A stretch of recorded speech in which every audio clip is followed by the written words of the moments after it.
Okay, so hello, my name's Madison, and I'm going to be talking to you guys today about a collaborative two-part study looking at smallmouth bass nesting behavior in the St. Lawrence River. So to give you a bit of background, in 1991 and 1992, our research group collected data on smallmouth bass nesting behavior on an island complex in the St. Lawrence as part of another bigger project. About 10 years later, Geof and John from the Thousand Island Biology Station were also doing similar research looking at smallmouth bass nesting behavior, and we noticed that there were some differences. So we got together to recreate the 1991 and 92 study and see what had changed. So to give you a bit of an idea of where we are, this is the Queen's University Biology Station in Lake Opinigan. This is the Thousand Islands Biology Station in Clayton, and this was our study site near Grenadier Island. So our study site is a 4-island complex. So we had island 1, 2, 3, and then the main island. You can see from this arrow the flow of the water, and these 3 islands on the outer here were really helped buffer the flow. So this is an area of low flow. It's a little hard to see, but this is also a very shallow gravel saddle here. So for this study, we conducted snorkel surveys of the shoreline of all of the islands. So we swam both the inner area as well as the outer perimeter of the islands. So snorkel surveys were done every 3 to 5 days. When a nest was found, we placed a tag on it and recorded the nest location.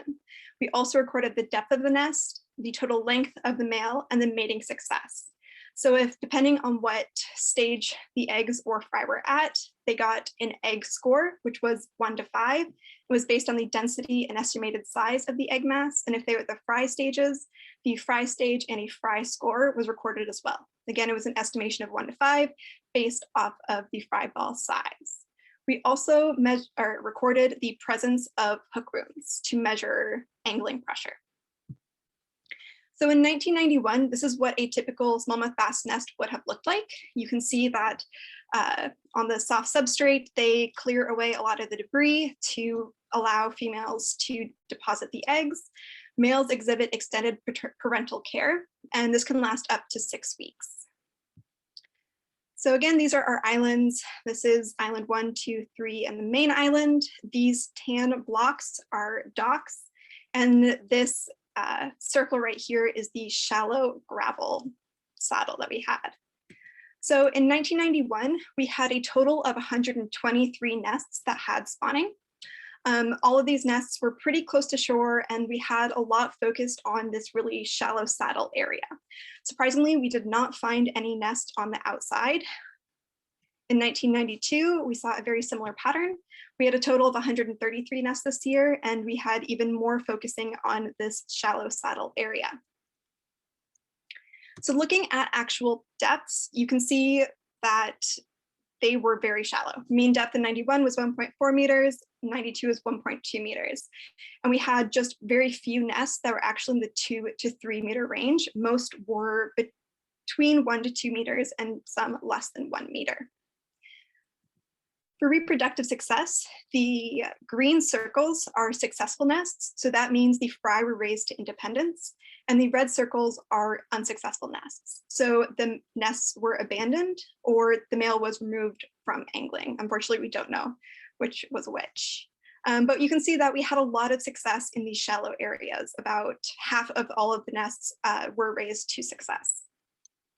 And we saw similar patterns of this in 1992. So what changed from 1992 to 2013? As John mentioned in his talk, there have been several major changes in the St. Lawrence, and we kind of focused on 3 of those changes. So the first, as all you know, are zebra mussels. They were introduced in the mid-1990s, and as many of you probably know, they filter out small algae, which allows for large filamentous algae blooms to happen. And that really changed kind of what the environment in the water looked like. We also had the introduction of the round goby. So it was first noticed in the St. Lawrence in 1997. With these 3 changes, things really started to look a little different. So just to reiterate, this is what nesting conditions looked like in 1991. And in 2013, this is what the nests started to look like.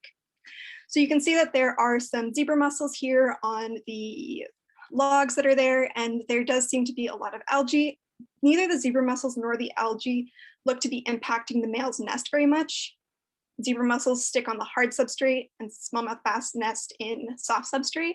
They also look like they're able to clear the algae, so it doesn't really bother them. The issue comes in with surrounding area. So this is what typical shoreline habitat looks like in the shallow area. And what's kind of hard to see is it's actually full of round goby. So all these little black circles are individual round gobies around the nest. So they use this algae to hide. So just to refresh, this is what the nesting locations were in 1991 and 1992. They were in that inner shallow area of low flow. So in 2013, we saw big changes. A lot of them moved offshore and a lot of them moved to the outer parts of the island, with very few actually sticking around and nesting on this shallow saddle. In 2014, we saw even more extreme movement away from those shallow areas in here, more going to this outside and none on the shallow saddle area. So just a side-by-side comparison, you can see that they really didn't stick around places that they were before zebra mussels and brown gobies came. So other than location, what is different about these areas? So looking at nest depth, 1991, we had the nests in really shallow, close to shore areas. And in 2014, we see they've gone much deeper. So we have a lot more nests that are in the 3 to 5 meter range with no nests shallower than 1 meter. If you look on the averages, on average, they moved about 1 to 2 meters deeper. So looking at reproductive success, does moving deeper actually matter? Again, green are successful nests, red are unsuccessful nests. And you can see that moving deeper and moving to these outer ranges of these islands is not increasing reproductive success.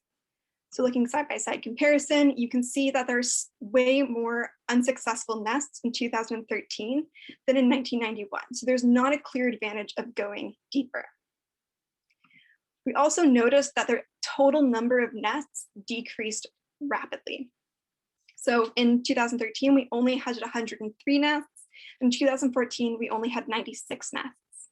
So you can see we're having less nests and they're becoming less successful. We had only about 30% of nests successful in 2013 and 2014. Is the question, is this all due to round goby or are there other factors at play? So as I mentioned, we also recorded the presence of hook wounds to measure fishing pressure. And so we saw in 1991 and 92, very few fish had hook wounds, only about 10%. We're moving to 2013, 2014, we saw an increase of almost 5-fold in that fishing pressure. So about 60% of fish had at least 1 hook wound.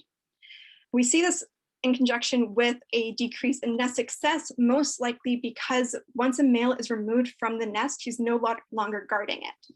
So while guarding a nest, round gobies would not prey upon the eggs or the fry, but once the male is removed, they can move in pretty quick.